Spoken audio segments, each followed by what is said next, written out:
भारतीय इतिहास के वो राजपूत राजा जिसे आज तक भी महाराणा प्रताप के खिलाफ युद्ध करने और मुगलों का साथ देने के लिए दोषी ठहराया जाता है, जबकि उन्होंने ऐसा कोई भी काम नहीं किया था। तो आइए जानते हैं ऐसे ही एक महान राजा शक्ति सिंह जी के बारे में, जिनके बारे में इतिहास की किताबों में बहुत कम बताया गया है। महाराणा शक्ति सिंह, जिनका जन्म 1540 ईस्वी में हुआ।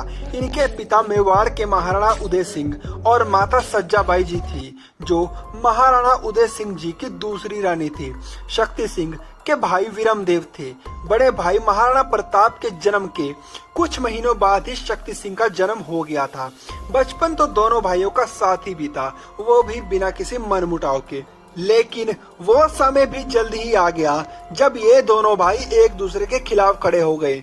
दरअसल एक दिन दरबार में तलवार बेचने वाला आया कि तभी महाराणा ने तलवार की धार को देखने के लिए कपड़ा तलवार पर फेंका, जिससे कपड़े के दो टुकड़े हो गए। लेकिन कुंवर शक्ति सिंह ने तलवार की धार को देखने के लिए अपना ही अंगूठा चीरकर बोले कि वाकई तलवार में धार। लेकिन राज मर्यादा को तोड़ने के कारण महाराणा उदय सिंह ने क्रोधित होकर शक्ति सिंह को दरबार से बाहर निकाल दिया।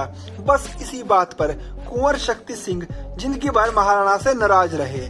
कुंवर शक्ति सिंह को सत्ता का कोई लालच नहीं था, बस उनकी नाराजगी तो अपने पिता से थी।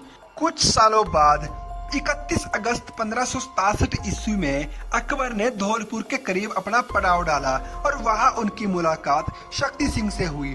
तब उस मुलाकात में उस समय के एक फेमस लेखक अबुल फजल भी वहां मौजूद थे। तब अबुल फजल ने शक्ति सिंह का नाम शक्ता लिखा। अबुल फजल अकबरनामा में लिखता है कि शहंशाह ने धौलपुर में अपना पड़ाव डाला और यहाँ उनकी मुलाकात राणा उदय सिंह के बेटे शक्ता से हुई। शहंशाह ने शक्ता से कहा कि हम तुम्हारे पिता पर हमला करने जा रहे हैं, क्या तुम भी चलोगे हमारे साथ? इतना सुनते ही शक्ता आग बबूला हो गया।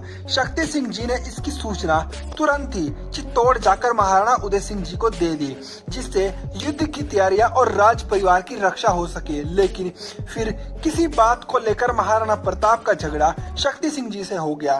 तब बीच बचाव करने आए राजपुरोहित नारायण दास पालीवाल ये लड़ाई रोक ना पाए और उन्होंने लड़ाई रोकने के लिए इसके अलावा एक मत और भी मिलता है कि शक्ति सिंह की तलवार के वार से अनजाने में नारायण दास की मौत हो गई, जिससे नाराज होकर महाराणा प्रताप ने शक्ति सिंह को मेवाड़ से निकाल दिया।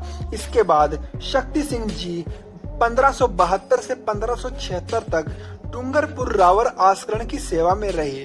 फिर अपने गुस्सेल स्वभाव के चलते वहां भी उन्होंने किसी मंत्री का वध कर दिया, जिसके कारण उन्हें डूंगरपुर छोड़ना पड़ा। इसके बाद वो मुगल सेवा में चले गए। शक्ति सिंह जी का सिर्फ मुगल सेवा में जाने का वर्णन मिलता है, लेकिन मुगलों की तरफ से इन्होंने एक भी युद्ध नहीं लड़ा। शक्ति सिंह मुगल सेवा में कुछ ही महीने रहे। हालांकि मुगल सेवा में जाने के बारे में भी कवि लोगों ने लिखा है, वरना उस वक्त के किसी भी मुगल लेखक ने शक्ति सिंह जी के बारे में ऐसा नहीं लिखा कि वो मुगल सेवा में गए। हल्दी घाटी का युद्ध जिसे आज भी याद किया जाता है, लेकिन जब युद्ध के आखिरी पलों में दुश्मन महाराणा प्रताप के पीछे लगे थे, तो बनास नदी के किनारे शक्ति सिंह जी ने खुरासान खान और मुल्तान खान को मारकर अपना घोड़ा महाराणा प्रताप को दे दिया और उसके बाद उनसे माफी मांगी और साथ मिलकर चेतक की अंतिम क्रिया की। हल्दी घाटी के युद्ध के बाद शक्ति सिंह ने वेणगढ़ दुर्ग पर हमला किया और मुगलों को वहां से खदेड़ दिया। लेकिन उसके कुछ समय बाद मिर्जा बहादुर ने भिंडर पर धावा बोल दिया। तब अमर सिंह, जो मान सिंह के पुत्र थे, उन्होंने शक्ति सिंह से मदद मांगी। तब शक्ति सिंह ने मिर्जा बहादुर को हराकर भिंडर की रक्षा की। इस बात से खुश होकर महाराणा प्रताप ने शक्ति सिंह को बुलाया और अमर सिंह की कोई दूसरी जागीर दे दी और भिंडर को शक्ति सिंह को सौंप दिया। आज भी उनके वंशज वहीं रहते रहते हैं। साथ ही बेंगू की जागीर भी प्रदान की, लेकिन बीमारी के चलते महाराज शक्ति सिंह, जिनका देहांत 1594 ईस्वी में 54 साल की उम्र में ही हो चला था, और आज भी भैंसरोगढ़ में शक्ति सिंह जी की 8 खंभों वाली छतरी मौजूद है। और ये गाथा थी महाराज शक्ति सिंह की, जिन्होंने मेवाड़ के संघर्ष में अपना अहम योगदान दिया।